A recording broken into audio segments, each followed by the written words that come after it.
Red leather, yellow leather. Red leather, yellow leather. Red leather, yellow leather. Unique New York. Unique New York. Sizzler reel. Sizzler reel. Y'all are nuts. Tonight on the Blod Podcast, John Wick 4. Keanu kills New York. That's the spirit, Ben. In John Wick 4, Keanu goes to the secret moon base where the highest of high tables and the guy in the high chair kills the guy in the high. He's high. Blood markers his marker. Magic marker.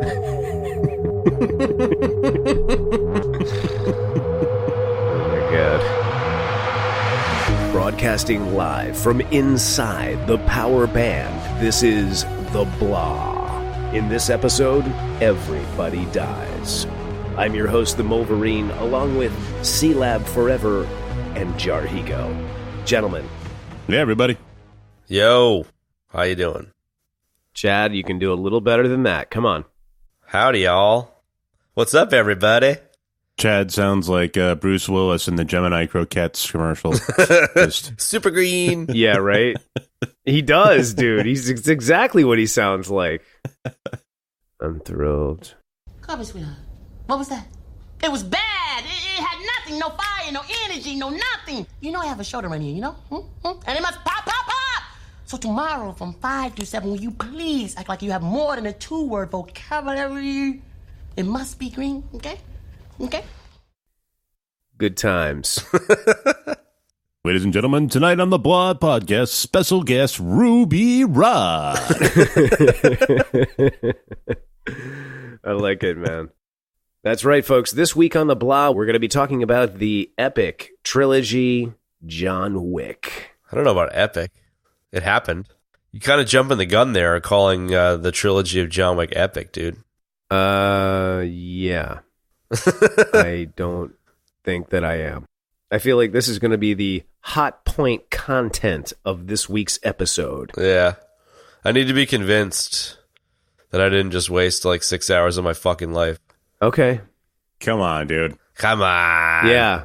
Come on, dude. Come on. Come on. Come on. Okay, so that's right, folks. This week, it will be Jarhigo and Kev in the corner of the righteous, and the hater for the week will be Algorithm. That's true. I think what it is that Algorithm is upset because Keanu Reeves broke his algorithm in a prior episode, and now I'm taking it out on the Wick. This is how he's getting revenge on Keanu. Yeah. I got nothing against Keanu. I want to find the guy responsible for the music of John Wick and punch him in the dick, however. Why? Ooh, I might agree with you on that front. Why do you say that?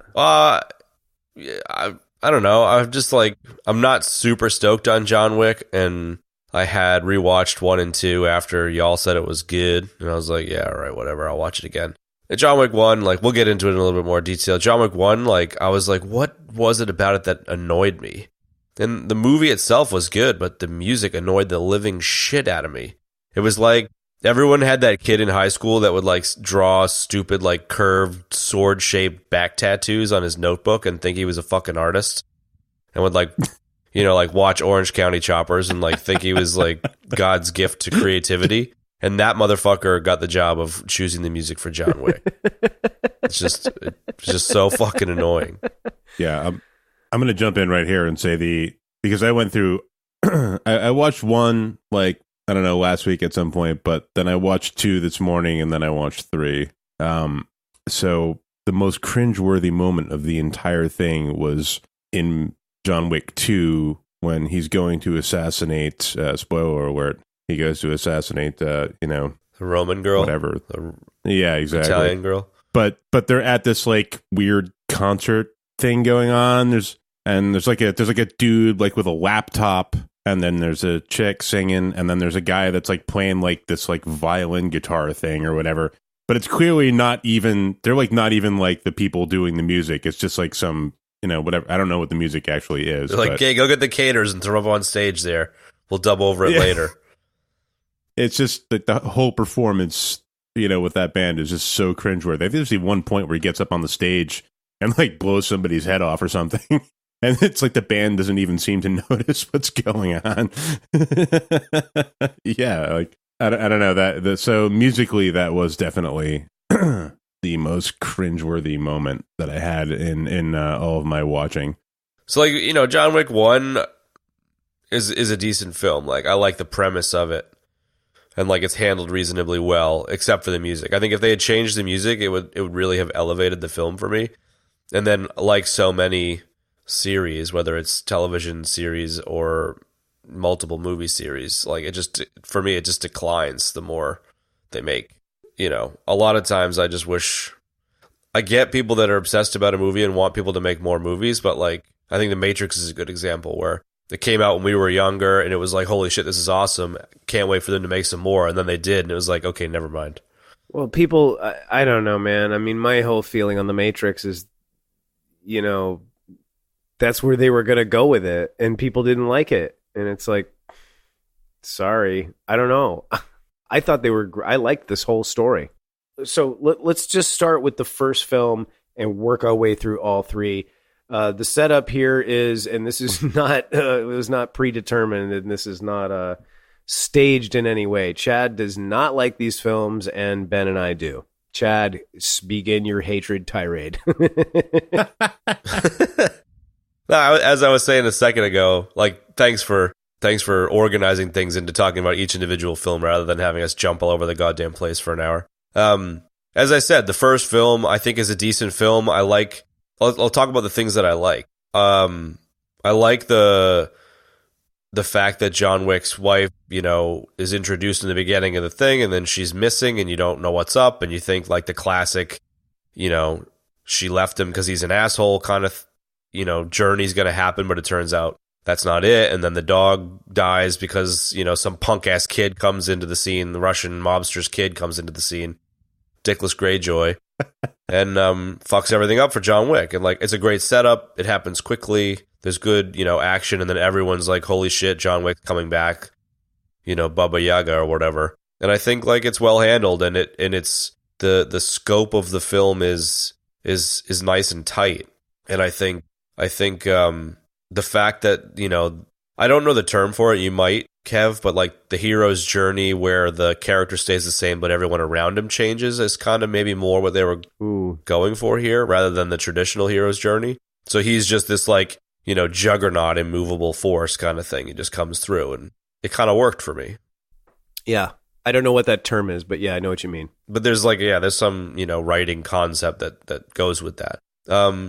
And then, like, you know, the action's good, and it's just like a good all-around movie. As I said, the thing that really knocked it back a peg for me was the music, and if it was the only movie that was ever made in the John Wick universe, I'd been like, yeah, cool, perfect. They obviously made a bunch of money, and I don't know if they had planned on making multiples, but we'll get into it in a little more detail, but I just feel like it fell away, and kind of like what I enjoyed about the first movie being a nice, tight little universe and having it be like a revenge story about a dog and the dude takes down a mobster, instead of like the entire fucking world is assassins and, you know, Assassin's Creed fucking blood oaths and stuff. It just kind of like, I get what they were going for, but it didn't quite hit the mark for me, which we'll get into a little bit later. So that's kind of movie one for me. There you have it, folks. Assassin's Creed blood oaths. Jarhigo, would you care to respond? I suspect that, Chad, we're probably going to agree about some of the same things here because, I mean, these movies they're kind of cheap fun. You know? Action porn. I think they're brilliantly cast, but brilliantly cast, and the actors are great. But the story is really just like a backdrop for a bunch of really complex and amazing action sequences. And I don't think anybody's like trying to play that. It's really much more than that either. You know, it's just that seems to be everything is a little bit over the top in those movies, and you know, it just happens to be that my perspective on it. You know, I think I'm just seeing it in a bit of a different way maybe than you are. Because I kind of agree. The first movie really sets it up, and if that's the only one that there was, if it was a standalone movie, it would be perfect. It's fine. It doesn't need to be any of the sequels. But you know, it's like they got the universe, and they've got the characters, and they've got, you know, Keanu ready to, you know, put the work in to do all this amazing stuff. So they're like, well, fuck it. You know, people seem to like it for the action. Why not go ahead and just make more? Yeah, yeah. Yeah, so I guess I'll leave it there. Yeah. I feel like sort of what Ben said, it's, you know, you got to take it at face value. Like this is like a straight up action movie. This is like beat 'em up and guns and against a very simple story that works well. And, you know, it's a revenge story. The first one I'm talking about. And it never really, in my opinion, none of them, but the first one, it never tries to be more than it is. I think they expanded on it, and I like the way they expanded on it. So maybe it's just personal preference. I don't know. Maybe.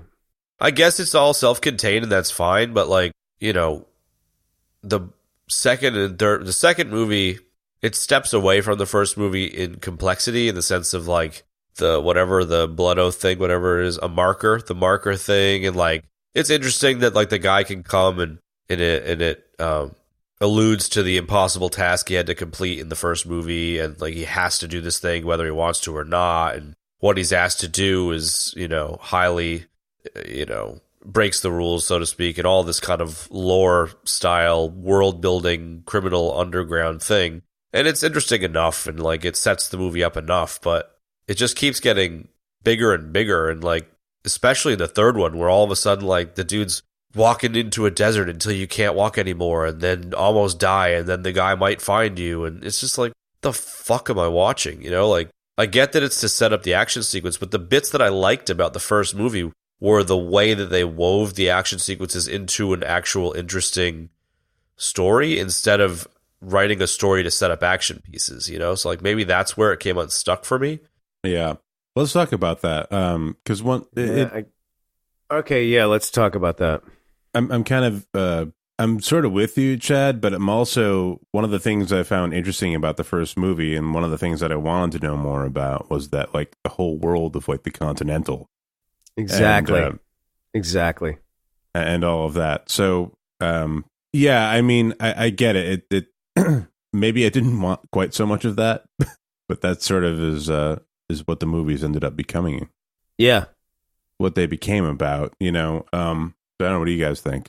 I could not agree with you more, Ben. Like that, it really almost boils down to exactly what you said. You either want to know more or you don't want to know more. And the way they set up the Continental in the first one, how they were like, okay, here's this hotel, and like he's going in there and he throws down a gold coin, and like he's able to like do all these things, and it was like, what is going on here? It was, they did it, and they sort of trickle fed it in a way to intrigue you, you know, or not intrigue you, you know what I mean? As the case for Chad is, like, to sort of want to know more about that. And I reacted exactly like you did. I was like, wow, this is cool. I was like, what is all this about? You know what I mean? Like this sort of stronghold, like hotel for assassins. Like, what is that all about? And I wanted to know more about it.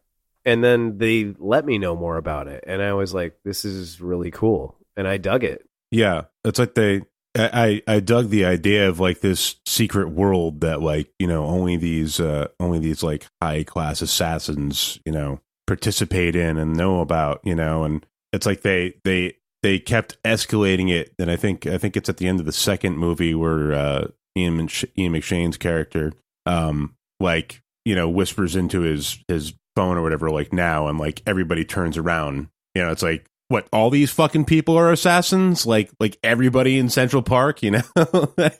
And it's like, I know what they were going for, and it was like, it was cool, but like it kind of somehow fell a little flat. You know, like I don't know what step they missed. I mean, I don't care, because I'm not going to criticize. I'm not going to really scrutinize the plot of these movies too much, because I don't think that's what it's about. No, I don't either.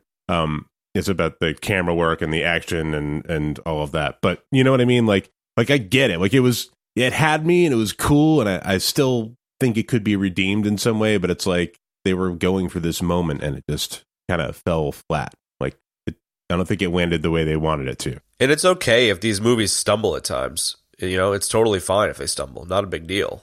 Yeah. I agree. I agree with Chad. Like, I agree with you that it did fall flat, but like, I didn't really care. I was like, whatever. All right.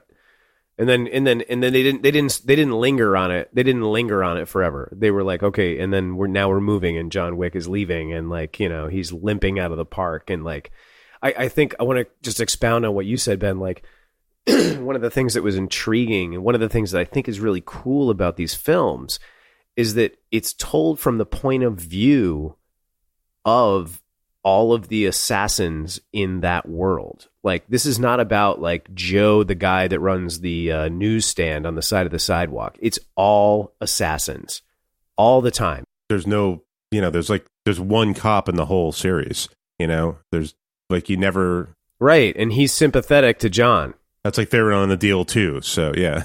Well, right. Exactly. Everybody, even the people on the periphery, are like, they're part of the assassin's world. So again, it's from the assassin's point of view. Everything is from the assassin's point of view. Yeah. And I think that that's interesting and different. No, that's super interesting. And just to go back to what you were saying a second ago in regards to, like, I don't know, the teasing of different interesting elements like the gold coins and stuff, like, right. I appreciated and wanted to know more, but I just feel like they didn't do a great job of it.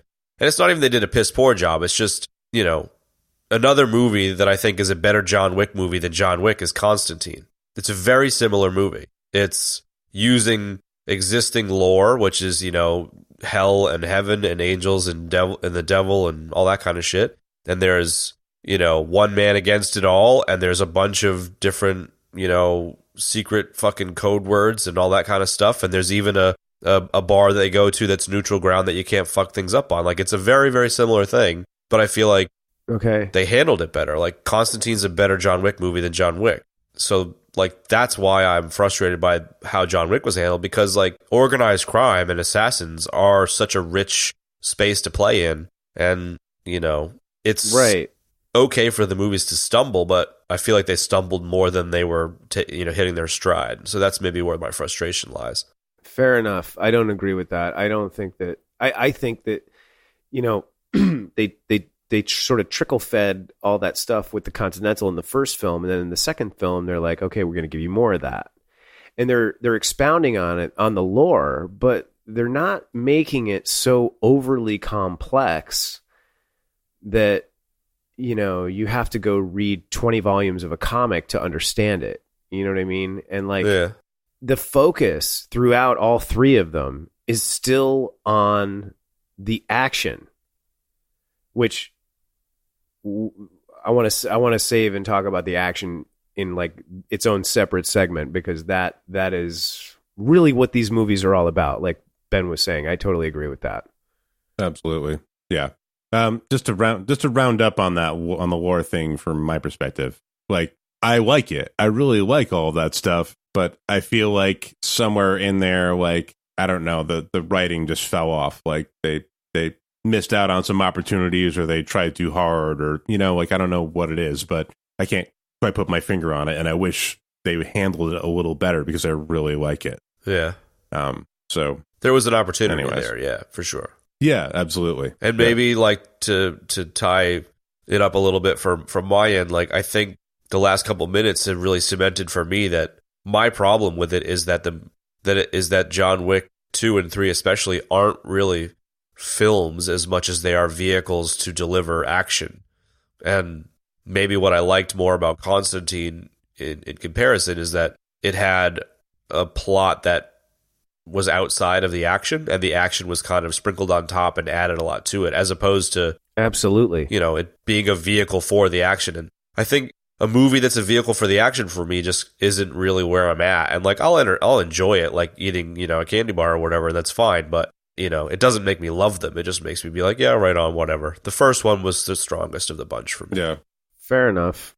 I would propose that these are sort of the opposite, where I think what you said was, you know, it was a film with moments of action sort of put in as like, you know, sprinklings on top. I mean, the John Wick movies are pure action with moments of drama First. sprinkled in on top, and moments Agreed. of comedy sprinkled in on top.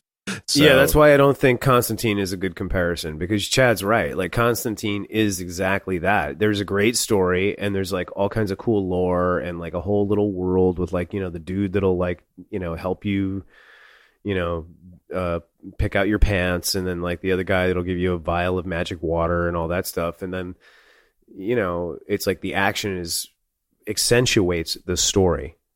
Okay. But the thing about John Wick is that the action is the central part of the whole thing. Like, that's it. I mean, that's sort of, in my opinion, the beauty of the series of films, is that it's just about the action, man. And executed really, really well, they have. Yeah. I know we're segueing away a little bit from the, first, second movie, third movie dichotomy here, but whatever it is. But I think it would be an interesting time to jump into talking about the action. Okay, so let's talk about the action then. On the action, like you were saying a second ago, Kev, the focus of the movies is the action. The whole movie is the action with everything else sprinkled on top. As you were saying, Benny, like, that's cool. I'm down. I agree. I kind of just got tired of it after a while. It's kind of like, it's not even that I hate action movies. Like, when I was younger, especially, like, I love the old Kung Fu movie, which is essentially a vehicle for fight sequences. Like, I'm all about it. I love it. But I definitely appreciate a bit of nuance where, it's kind of like the Transformers movie, which I've only seen the first 3 of the 700 movies they've made. Like, when it's so much action all the time, like, you're just like, can something other than like a blurry fucking robot happen right now, because I'm kind of like overstimulated, and like, agreed. I think that separating the quality of the fight sequences in John Wick from the quantity of action, like, the fight sequences were fantastic. The quantity of action got to the point where it was a bit overwhelming, and it was like wanting a break and wanting something to tie it together, So did you not get a little tired of the action or the quantity of action at all? No, I didn't. Because I never took the film for more than it was. Like, when I saw the first one, I was like, this is a freaking straight up action movie. Like, I don't think anybody's ever made an action movie like this. Like, they've made action movies like Demolition Man and Commando, and I mean, there's a zillion others. Die Hard. I mean, the list goes on and on and on. But I don't think that there's been an action movie made like this one, and the following 2 as well, where the focus is the action.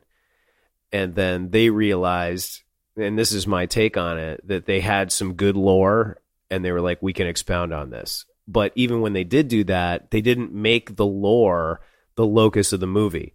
And that's what I like about it. It was simple and straightforward, and it was still somewhat trickle fed even in 2 and 3, where you were intrigued enough that you wanted to know more. So, and coming from that angle, it's really good in that respect, but still the action is the locus always. And no, I never got tired of it, man. Like, I've studied martial arts for 15 years, and like, I really enjoyed it. And the reasons why I enjoyed the action, I mean, look, they've done a couple of really cool things here. They've created a hyper real world, okay, where it's told from the assassin's point of view, right? And all of these people are skilled killers. But then in this hyper real world, where we don't see cops and we don't know what, Shelly, the girl that waits on tables at the diner on the corner, does, like, we don't need to know any of that. All we need to know about is the assassins. In that world, like, the action is very real. And that is the second part that I think makes this whole series of films work great and makes them so good. The action is shot beautifully. Every sequence, I even wrote this down, man. Nothing feels casual in these fight scenes. They've been crafted with a lot of precision, and they have a sense of realism that I think is really great. Like, for sure.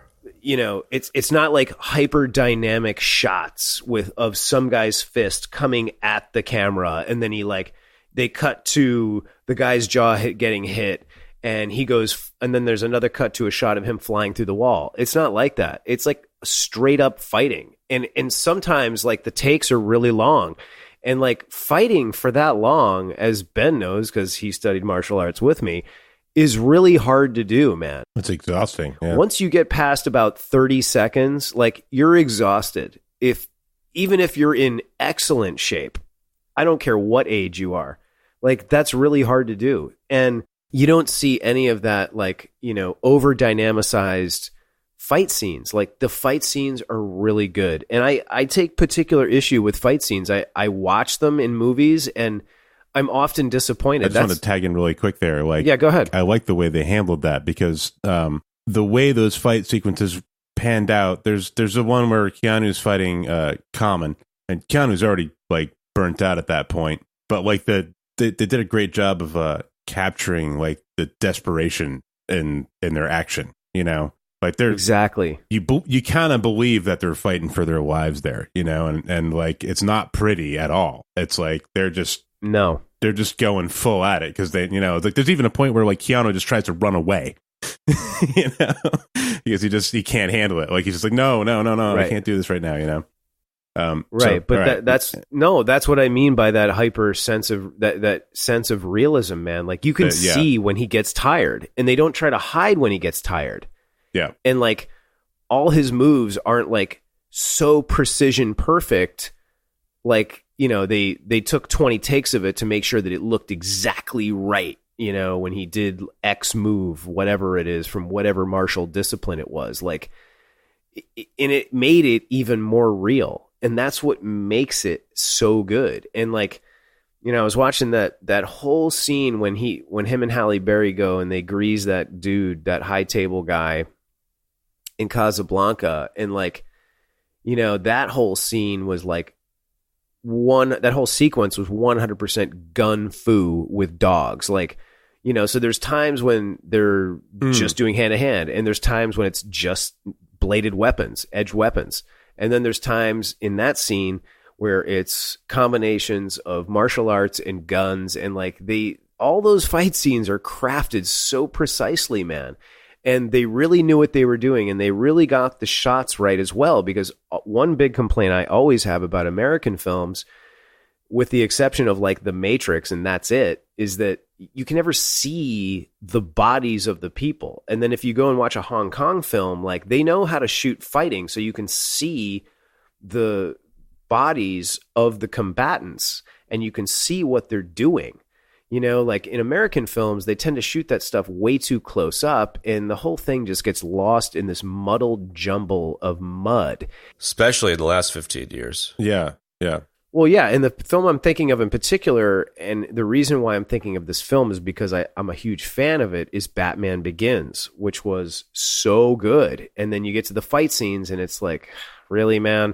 With the exception of probably the one with Ra's al Ghul on the train, but the rest of them they get lost in too many close-ups that just don't need to be there, So what the Wick films do in every single one, they make that action like the central focus of the film, and they really take care of that thing, the action, and they craft those fight scenes, and they're really well shot and they're really well done, man.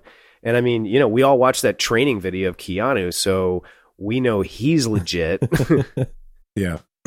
And for the folks at home, if you haven't seen the video of Keanu training for John Wick with guns at this training facility, check it out. Chad is going to put it in the show notes. It's excellent. Yeah, it was awesome. Thanks for sharing that. Did you see? Yeah, definitely. I saw another little clip of him with I think it was an automatic or a semi-automatic, rifle style weapon, and it was a short clip with him and his trainer, and the trainer was teaching him how to change the clip in it, and the dude was like, all right, so you do A, B, and C, and like by the time he had said B, Keanu was done. The guy was like, shit, man, you're faster than me. That's a great little clip. Like he's clearly totally, I think just as much as your comments on how well crafted the action sequences are, which I completely agree with, is like the care and dedication that a team of people spent to make those action sequences as good as they are.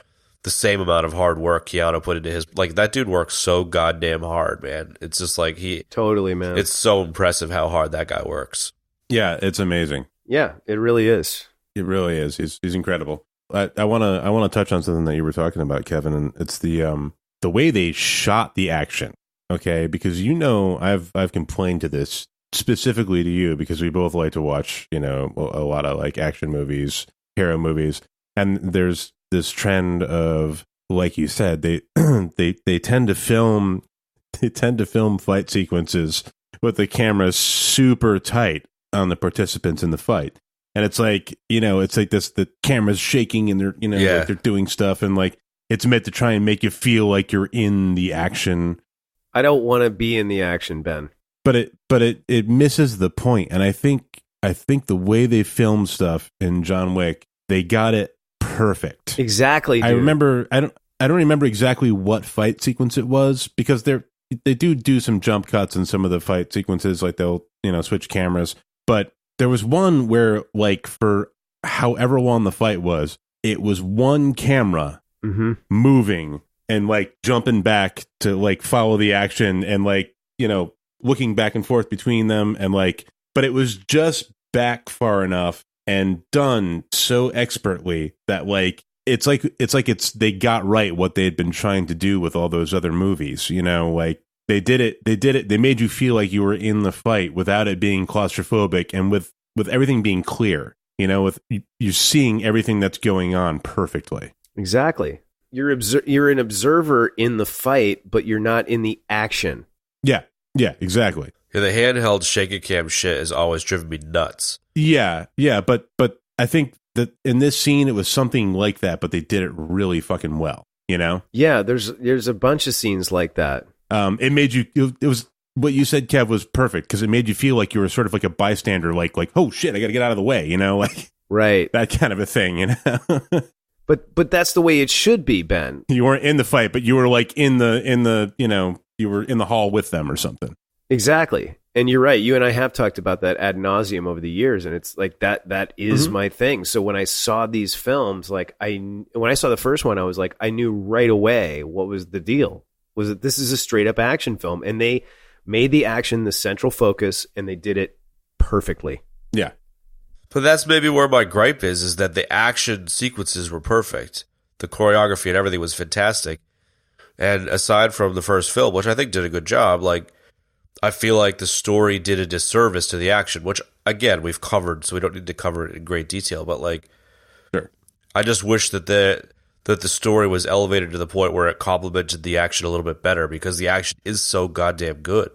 It's almost like as if these movies are like it's like an example of what can be done with action, and I think other people making action movies should be paying the fuck attention to what they're doing. Yes. No, I agree. It's like this is the way it always should have been done, but nobody had the stones to try it like this. Yeah, it totally. Well, almost like The Matrix was, one of the first Western movies to bring in Yen Wu Ping or whatever his name is, and like introduce a lot of the wire work and a lot of the kung fu lessons learned from the thousands of movies that were made in Asia. Right. Exactly. Yeah. And that's what we're talking about with the setup of the shots, angles of the shots, all of that stuff. It's about seeing the combatants, man, because it's like that's what you really want to see. It's like I don't need to be like at the point of view of the guy's elbow, like that. I'm not seeing anything there. I'm seeing what his shirt looks like. It's like I don't want that. I want to see what they're doing. You want to see what they're doing. Yeah, that's a great segue into the third movie. The opening fight sequence where like they're in that antique or weapons knife shop or whatever was so fucking good, man. Holy shit, that sequence was amazing. Yeah. Oh, that is great. That was really good. Great. Wait, hang on. I want to respond to what you said, Chad. How you're saying that like. The action scenes are so good and that the story is, essentially garbage. And I don't agree with that. That's not quite what I said, but I know what you mean. Well, you know what I mean. You're saying that the story isn't good enough to accentuate the action. That's what you're saying. Yes, that is what I'm saying. Okay. And my response to that is that It doesn't have to be because the action is the locus. But at the same time, like, because I just watched 2 today, and the scene where he goes to kill Gianna is really good. And that has nothing to do with fighting. Okay, so like the whole setup and the dialogue and the way it was written, like I really enjoyed it, and I thought it was well done. Like, he goes in there, he tells her that he has a marker from her brother, and she decides in that conversation that she is going to die her way, not somebody else's way. And she starts stripping, and you think like, okay, here we go. She's going to try to seduce him, blah, blah, blah. Like, I'm so glad we didn't get any of that in these movies, as a quick aside. So then she gets into the tub, takes the thing out of her hair with the blade, and she cuts her wrists. And then she tells him exactly that. And he doesn't even have to fire a shot. And it's like, it's so perfect. And it fits so beautifully into what these movies are, because they're, as we've said 1,000 times already, especially me, they're straight up action movies. So to go into a scene like that and have that kind of depth, I was impressed. I was like, okay, so they can do more than just make great action scenes in these movies, because that was a really great scene. And it sort of was anticlimactic to the action. And it also like was so poignant. It complemented the action so well because it was so non-action like. You know what I mean? That's fair. And then that next scene too, where he goes out and sees Common, and Common's like, you know, are you working? And they figure out that he's killed his boss or whatever. Like, that was a great little tie into that as well. Yeah, exactly, man. Yeah, talk about great fight sequences, and you know, there aren't. I guess there are some like sort of one-linery type things, but I've never seen an action sequence sort of one-liner ending where like, you know, it's like they have the knife fight in the subway, and Keanu sticks his knife into his aorta, and he's like, "The knife is in your aorta. If you pull it out, you'll bleed out. Consider that a professional courtesy or whatever." Yeah, that was great. Like it's just so like cheesy, kind of goofy, but also just awesome. But it wasn't as cheesy as like a Bond movie line or whatever. Like, it was handled better than that. So maybe like, maybe more broadly, like half the time the stuff lands well, and the other half the time it doesn't land well, and the half the time where it doesn't land well is disappointing. But it doesn't make the movies complete pieces of shit by any means. But it definitely takes an amazing amount of effort and energy into the action, and just like drain some of the, I don't know, greatness from it. And so it's disappointing that they missed a few times, but I feel a bit more convinced by what you guys are saying that it's okay for them to stumble on occasion. Fair enough. No, I agree that, look, the movie stumbles here and there, like the band. I actually had as one of my notes, like you guys said this like in the beginning, was how bad the music was. I actually I really enjoyed the music during the catacomb escape. So like, he goes in, she kills herself, then he puts one round in her head, like, okay, I did it. And then the music for the escape. He does it to save her from damnation. Right, exactly. Interesting. They have that whole conversation about like, so like she's worried about killing herself and, you know, like being damned in the afterlife or whatever. So I missed that. That's interesting. As soon as she passes out, he puts a round in her head. So like, you know, that's sort of like his gift, which is bizarre, but it's, I think that's the way it's supposed to be read. Right, exactly. Which sort of goes to my point of it having more depth than, you know, at first glance, originally thought. Yeah.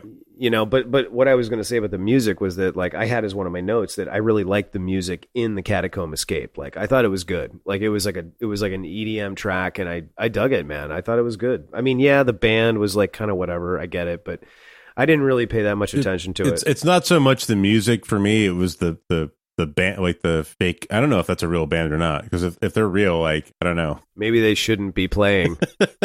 Like, it just seemed like actors, like with like a dude with a computer in front of him, and a guy with like some weird like violin guitar thing strapped on, and he's like in like the James Hetfield pose the entire time, like kind of banging his head and playing it with a bow, even though there's nothing that sounds like that in the track. and then the girl with like, you know, all the jewelry and crazy shit like on the side singing, like, you know, I don't know, it just seemed like hyper fake to me. It was like cringeworthy. Maybe that's because I'm a musician, you know. Like, it just seemed like cringeworthy fake to me, that whole thing. I mean, the music was sort of whatever. It was forgettable. I mean, that catacomb scene had a good track underneath it, and then there was a few scenes where there was like some guitar work that I thought worked well, but like beyond that, I was like, yeah, no. But I had jumped the gun a little earlier and segued into the opening fight sequence of the third movie. I think we've covered the first two movies reasonably well. That opening sequence, I think I really enjoyed in the third movie. I really don't have a lot of time for the third movie, and feel free to convince me otherwise, but the first fight sequence in that knife store or whatever I thought was great. And then I just feel like it kind of fell away from there. But that first one was so good. He's like throwing fucking knives and axes everywhere. And even like some of the more gory stuff where like a close up on him sticking a knife in the guy's eye or like a hatchet to the face is like, even though it was gory, I feel like it added to the action and kind of leveled up the action. It did something that action movies haven't really done before. With the end move in that fight is like, there's one guy that's like kind of like coming around and he like he's like trying to pull a knife out of himself or something. And like, you see John just like grab something and he throws a fucking axe at him and it just like, it's perfect. That's like the end part of it. Yeah. And then you like sort of hear the audience there, like, woo. That was really, it was very well done. Very well done scene. I think we should probably move on from the action thing, but I just wanted to touch on one more thing before we weave, or we don't have to leave it, but I wanted to touch on something before we leave because I didn't quite finish my thought before. No worries. And it's something that I think Kev would be interested in as well. Is one thing I really liked was the fighting style in the movie. Yes, me too. It's not like super flashy, pretty kung fu-y kind of stuff. It's like there's a lot of jujitsu. There's a lot of like arm bars and throws. Yeah. And lock. There's a lot of stuff that's kind of like, you know, like we practiced Aikido. So there's a lot of that kind of stuff in there. But this is like kind of like more like the real world version of that stuff. Especially revolving around like the gun attacks and like and the knife attacks and the way they handle that stuff. It's not like super pretty stuff to watch, but like there's something about it that's just gritty and like, but it's practical. Yeah. So yeah, I just wanted to touch on that. I wanted to see what Kev thought about that stuff because I saw a lot of moves that I'm kind of familiar with in there, and I thought it was cool to see that in a movie finally. You said it perfectly. I couldn't agree more. I thought the same exact thing. I loved the fighting. Again, like it was so well choreographed with such care and precision to not focus on a particular style, not make every move look pretty. It was to make it look effective and real. And they did it. Yeah. And I noticed tons of things that like I've used, done, whatever. I loved that, man. And you know, it's like, what movie sticks to one particular discipline anymore? I'm curious if there was some like Krav Maga in there. I'm not as familiar with that as a style, but it's supposed to be quite, you know, street fighty as opposed to flowery. Everybody uses a mix of everything in every movie now. It's not like the old days with Chuck Norris and Bruce Lee where it was like, we're doing karate. Like, it's just not like that anymore. So, you know, of course they're going to use a mix of different stuff, but it was really great to see that, man. He's quoted as actually like doing a lot of judo and jujitsu. Yeah, it looked like it in those movies. Yeah, so it's a lot of like locks, arm bars, throws, like, you know, yeah, incorporating attacks into blocks and that kind of stuff. Like really close, and the fighting is usually really close, you know. It's not like people are like throwing wild kicks and like flying through the air and shit. They're like right in each other's faces, and it's a struggle, and there's a lot of on the ground, you know, there's some like Brazilian jiu-jitsu kind of stuff, like struggle, like leg locks and like struggles on the ground, and you know. And the other thing is I love the signature move of pounding the knife into somebody like a hammer. Yeah. That was cool. Yes.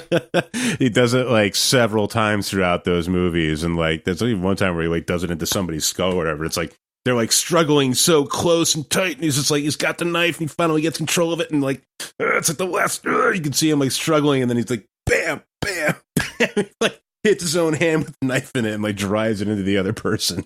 It's fucking amazing. Yeah, totally. I love that too, man. But even though it's over the top, it makes perfect sense, you know? No, yeah, it's I'm sure it's not. Well, I don't know. It might be realistic, but what do I know? I'm not a. But it's certainly cool. Over the top or not, like the reason why, the reason for what you're talking about is because each fighting sequence, they focused on the intent of the fight and the goal of the fight, not making it look a certain way. That's the beauty of these films. Like, I don't know if they consciously did this, but this is exactly what I picked up, was that the focus with every single fight, every single person that comes into contact with another person in these films is to kill that other person. So the intent of killing them and finding the shortest, quickest, most efficient way to doing that is the intent. And it's sort of like the golden rule that they wrote for each fight. Yeah. Every fight is a fight for your life. Exactly. And that governed every single decision made thereafter about what was to be in each fight scene. And when you think about it, you know, dying, right?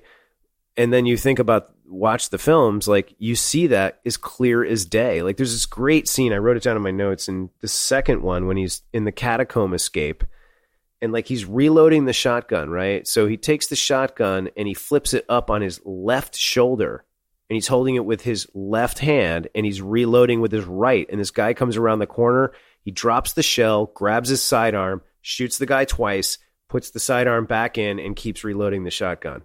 That was such an awesome little thing. You know, it was great.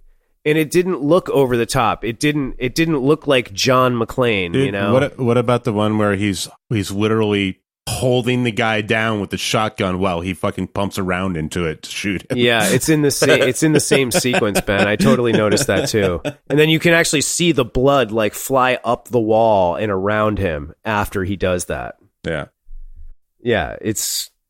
Yeah, it's really good, man. It's really good in that way. So I've got a couple of quibbles that I think would be a good time to throw in.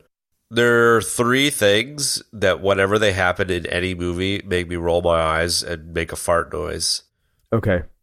One is when the camera goes upside down, like it'll be like a shot of a car driving down the road and then the car will drive under the camera and then the camera will be upside down or for some fucking reason.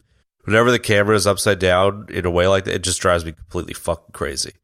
Two is whenever mud or blood splatter on the camera. I find that really fucking frustrating. And three is the amount of times people use breaking the fourth wall these days, which doesn't really happen in this movie. But the upside down camera work and the blood spatter on the camera does happen in a couple occasions in John Wick, and It does. I just feel like it's a good time to bring those little quibbles, which are super minor, but they just like annoy the fuck out of me in movies. Yeah, well, that's just like your opinion, man. And I don't care. Don't care. But I think like the blood spatter especially, like whenever the blood splatters on a camera, I immediately pulls me out of the film. Like I just don't understand why it's ever used ever.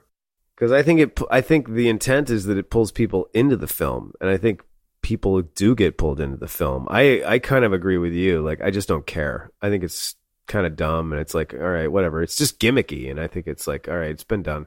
Yeah. So, you know.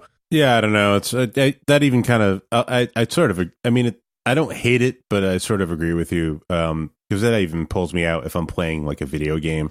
I kind of get annoyed like when I go through water in a video game and like there's like water, you know, splattered on like the screen or whatever. Like, yes, yes. That just makes me feel like I'm looking at this through like a proxy because I don't ever remember water drips coming down my eyeballs, you know.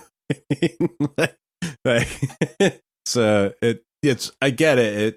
I think it's supposed to be immersive, but it sort of misses the mark. Maybe I don't know. It's trendy.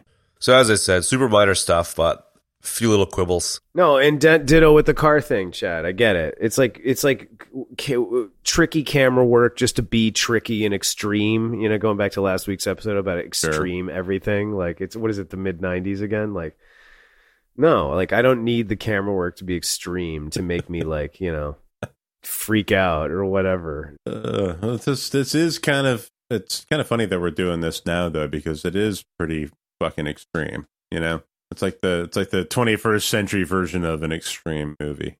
I know, but that's what I think is so cool about these films, Ben, is like all these things we're talking about together. It's like they created a hyper real world with like from the assassin's point of view, but then they make the action all very practical and well crafted. Like that's what I think is the magic bullet with this film series. I really do. Yeah. And like, yeah, I mean, I have a whole like list, not a huge list of notes for 3, because Chad, you said you wanted to focus on the third one, that are not about the action.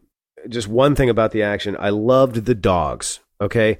Like at first I was almost doing an eye roll, like, okay, with the dogs. So firstly, let me say Halle Berry is just, I don't know how old she is, but she's still gorgeous. She's another ageless actor and she looks great. Secondly, she's totally underrated. She's won an Oscar and she's been in all kinds of different films, and I think she's underrated. Secondly, the whole edition of the dogs was just, I started to eye roll, but then when I saw what happened with the dogs in the next sequence, I was like, wow, that is the coolest use of dogs. That was cool. In a fight I have literally ever seen. She's ordering the dogs to attack this guy, attack that guy, and she's kicking dudes, punching dudes, shooting dudes in that whole gun fu thing that her and Keanu are doing while these dogs are running around just chomping on people, and not just in a, oh, the dog bites the guy's crotch, and he screams and then he falls over and he's done. It's not like that at all, man. Absolutely love that.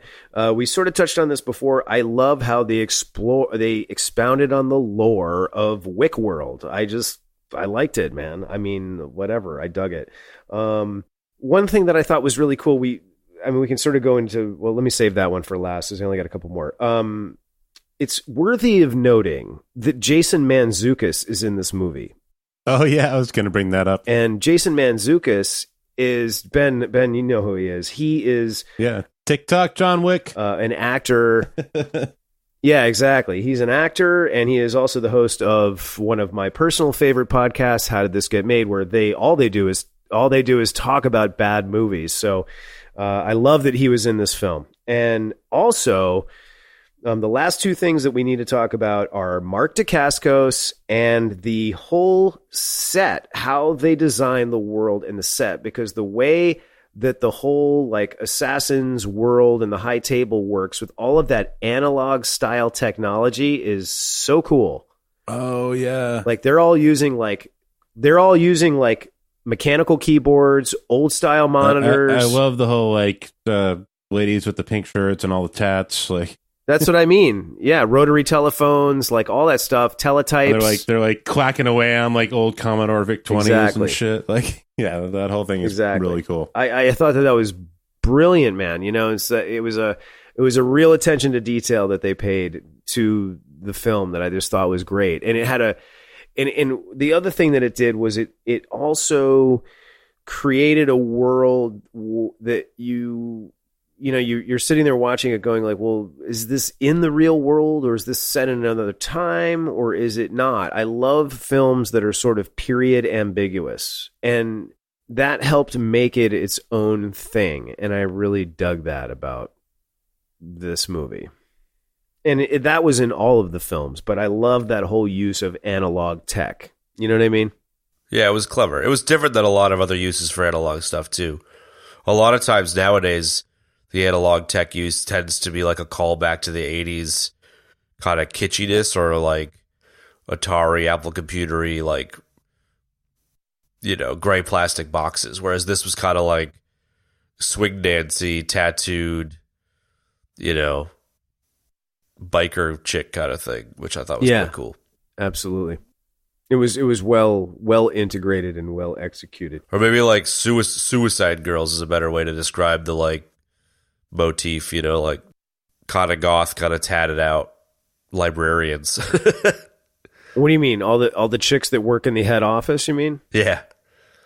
Yeah, they were, but they were all wearing like pencil skirts and white blouses too. You know what I mean? Like it was a lot of interesting mix of styles in the film, like in the sets, costumes, you know, not so much vehicles and weapons, but like, you know, and everything else, like, you know, just the way they mixed and matched like different technologies and looks of things. I just thought was really well done. I thought it was great. And it helps make this its own little multiverse, microcosm, whatever you want to call it. Yeah.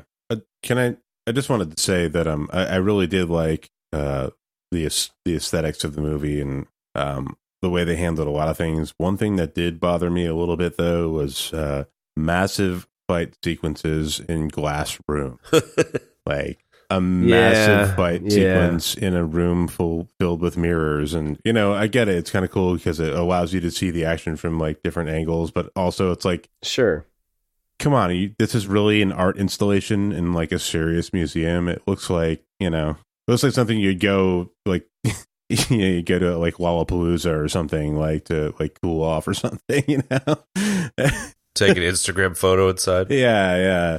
And you know, and then there's like the weird, like for no reason room that's just like got these like glass cases with like glass skulls in them. Like what?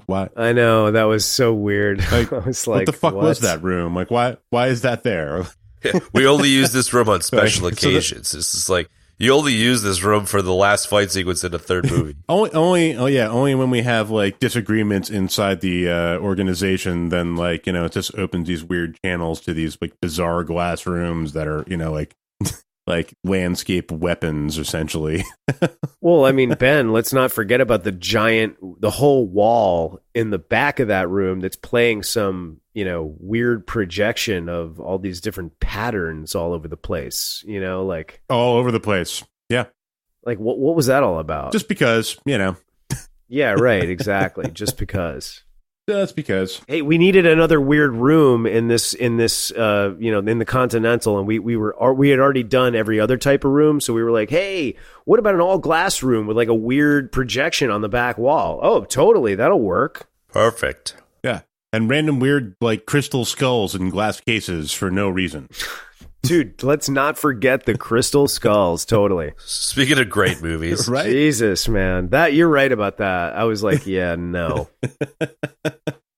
But no explanation, nothing. You know, just this is a hotel. You know, this is like a big hotel we're talking about here. Right? Exactly. Like usually they don't have rooms like that in there. You know, and that's like another point. Like everything is like neon green. You know, like there's like green neon running like through the middle of every wall and like kind of outlining stuff, and it's like, okay, well, I get it, it's a cool set, it looks cool to be fighting in that, but like it makes no sense for it to be inside of, you know, like a hotel. Like no, that's almost like I think I forget who said it, but it's almost like, you know, like the Running Man or something. It's like whenever there's like an internal fight like with the you know, that whole organization or whatever, it's like it opens up this like back channel to all these like weird rooms in the subterranean area where like, you know, they're just designed for like, you know, fight sequences. Exactly, man. Exactly. So should we take that glass, should we enter our own final glass room and rank these movies? I want to do that, but there's one more thing that we've got to talk about that I need to mention. I already mentioned it, and that's we got to talk about Mark Dacascos. Who? Because Mark Dacascos he is an action. What is he really? He's a martial artist. Like he's a fighter, for lack of a better word. I don't know why I can't articulate what I want to say. And he's been in like an MMA guy, or like, no, not an MMA guy. He's been he's a movie actor, and he's been in movies forever, doing action movies, all kinds of different stuff like capoeira. There's this great French film called Brotherhood of the Wolf that he plays a Native American Indian in. Like he's oh sweet, yeah, okay, he plays Nero. Yeah, exactly. And he's sort of like, he's got this really interesting look, and he's been able to pull off a bunch of interesting different looks in various different films that he's done. And I think he's a good actor as well. And he's done some really great stuff. And I thought he was really good in this. And it took me forever to figure out who it was that was playing Nero. And it was driving me nuts, man. And then when we finally got to your favorite room, Ben, the glass room with the crystal skulls, I was like, that's Mark fucking Dacascos.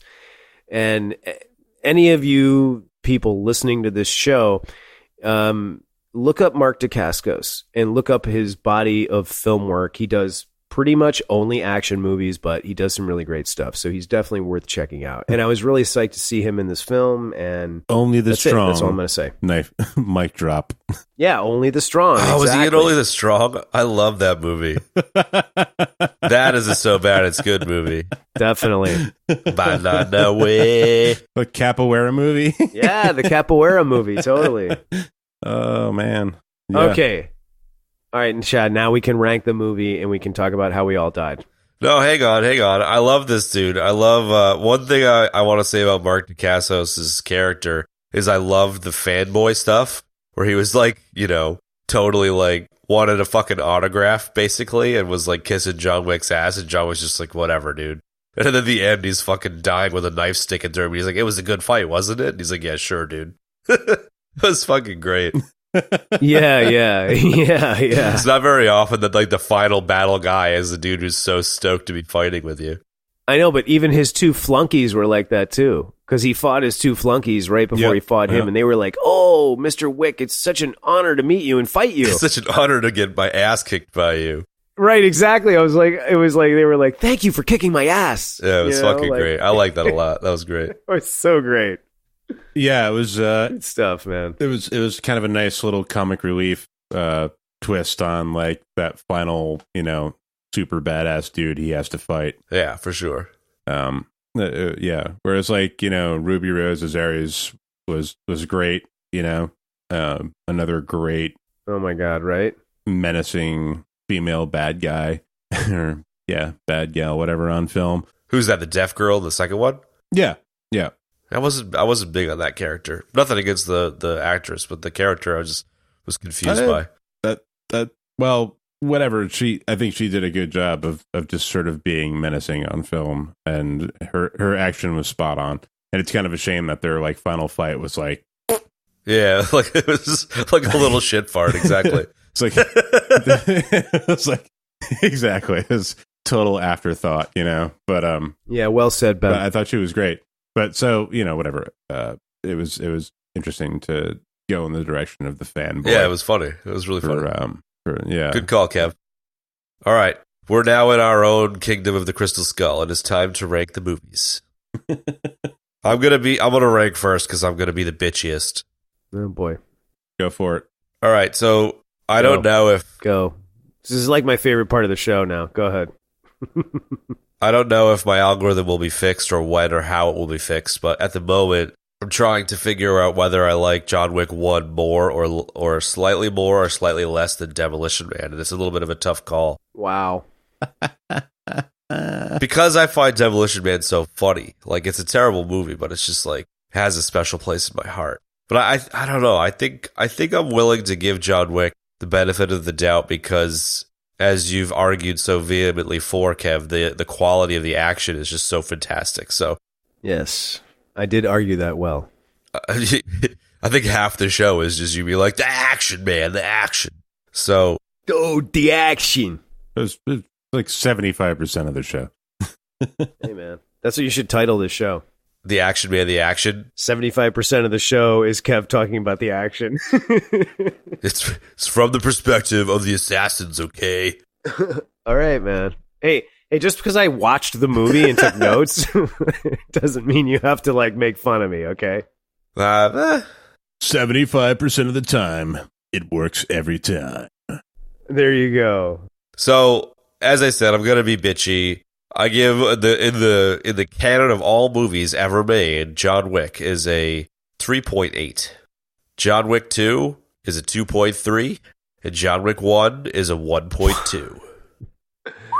Holy shit! Wow. And it's a 1.2 because of two things. It's a 1.2 because the opening action sequence is good, and then it's a 1.2 because of that fanboy thing at the end. But otherwise, it's a piece of fucking shit. Wait, which one's a piece of fucking shit? John Wick 3. Okay. John Wick 1 I liked, but as we've all heard ad nauseum, my algorithm takes into account every movie ever made in the history of mankind. So versus a lot of the other greater movies, it doesn't hold up fantastically. But yeah, it's not a bad film. All right. Jarhigo, go ahead. All right. I'm rating these exactly the same way I would the Star Wars movies. With a tear in your eye and some disappointment. I really love John Wick 1. I love the introduction to that universe. I thought 2 was a really good expansion of that. And then, I think there might have been some Ewoks in 3 or something that threw me off a little bit. Totally. So I'm not going to give them numbers because I don't know. I gotta figure out where to squeeze them into things. But I mean, it can't be said enough. These movies are, they're really like case studies for what can be done with action sequences in movies. And I think other filmmakers should pay attention to that, because if you're going to bother with doing it, you should fucking do it right, And they definitely do it right. Agreed. And I got to give them all the credit in the world. They get points for that, period. And, For absolutely. And it's a pleasure. It's a joy to watch that shit. Like, I kind of get what you were saying, Chad, where you're saying like you get a little exhausted watching the fight sequences and stuff. And I kind of get that because they are exhausting. Like that you kind of feel empathetic for the people doing it, like, holy fuck. And, like they had to do it like 100 fucking times to get it right on camera, So like they're, not only is like what you're seeing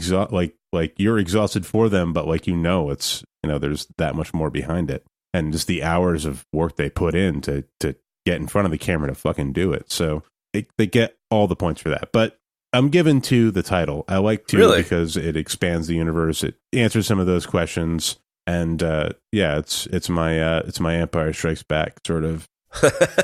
I love it. So you did not. So just to be clear, Ben did not give it a number ranking. But he ranked them against each other.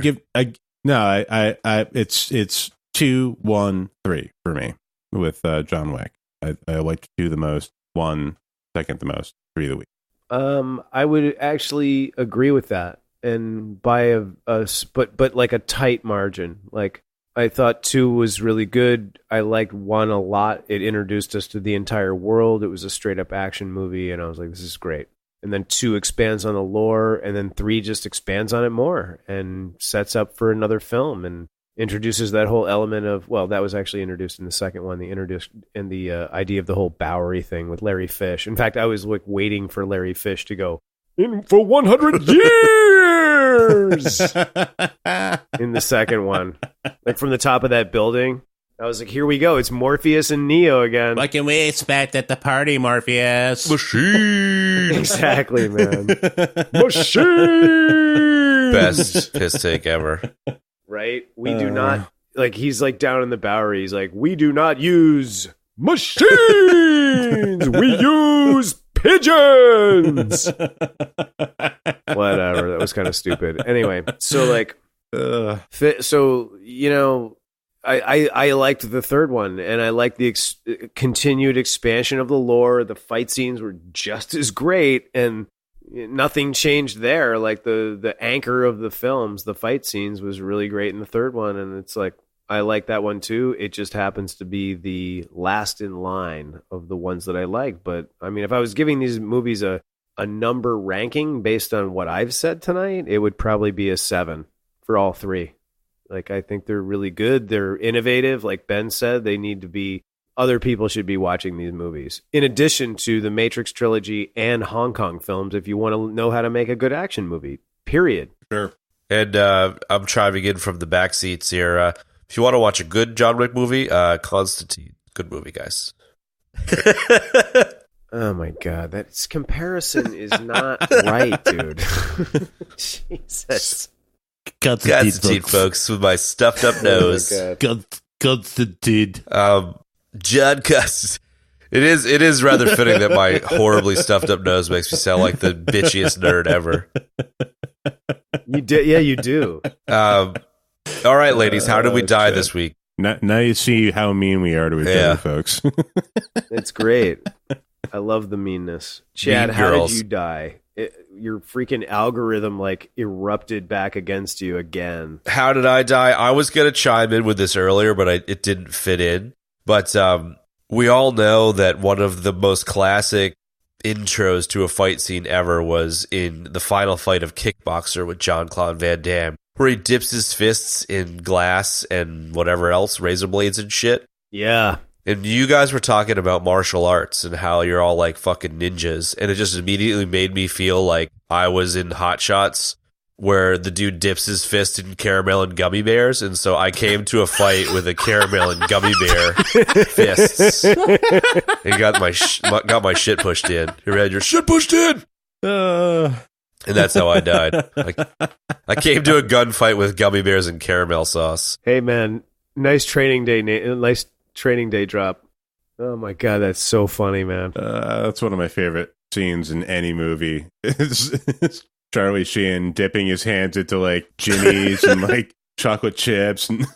But that's how I martial arts, everybody. I totally forgot about that until he just said that. Okay, Benny, how did you die? I think I died with my description of I just kept missing the mark with trying to make my description of the band playing at, in Chapter 2 when he's going to do the assassination. I don't know. Maybe I'm wrong. Maybe that band was cool because every time I talked about it, you guys were just like, yeah. That's I love how that's always the way you die is when you think we're dissing you. Yeah. Well, it's not that it's because if you guys aren't getting it, then nobody's fucking getting it. Like, if I can't make you laugh with a joke, it's over. Yeah, but the funny thing is that when I listen to these episodes, that ends up being like a funny part of each episode that I always enjoy now. Well, it's a way of turning things around post-process. I guess you're right. It's sort of like a postpartum thing. Yeah. What about you, Kev? I think his kid's in the room or something. Yeah, I gotta go. I gotta put Junior to sleep. Sorry. All right, guys. I'll talk to you soon. Love you long time. Love you longer time. All right, guys. Cool. Talk to you later. See you, bud. Sorry, and you're welcome. Kev actually died. That was how Kev just died. Kev is dead. All right, well, we covered John Wick pretty well, I think, and we've got Spider-Man Far From Home next week, and we've got Stranger Things coming up after that, so pretty stoked about these next few episodes. That should be good, man. Yeah, maybe you should take some fucking Dayquil before so next sick. week, okay? Yeah, we'll do, man. I'm so sick of John fucking Wick. Oh. All right, we'll talk to you guys later. Later, boys. See you, bro. And that's going to wrap up this week's episode. If you want to find links to the stuff we spoke about today, you can find them in the show notes in your podcast app of choice or at the website ebd.fm/14. If you have any thoughts on the show or an idea for a topic, hit us up on Twitter at ebdpod. You can find me at Molverine on Twitter. That's MOHLVERINE. Chad is at ChadNormal on Twitter. And Ben is at Jarhigo on Twitter. That's JARHEEGO. Thanks for joining us. We'll see you next time, folks.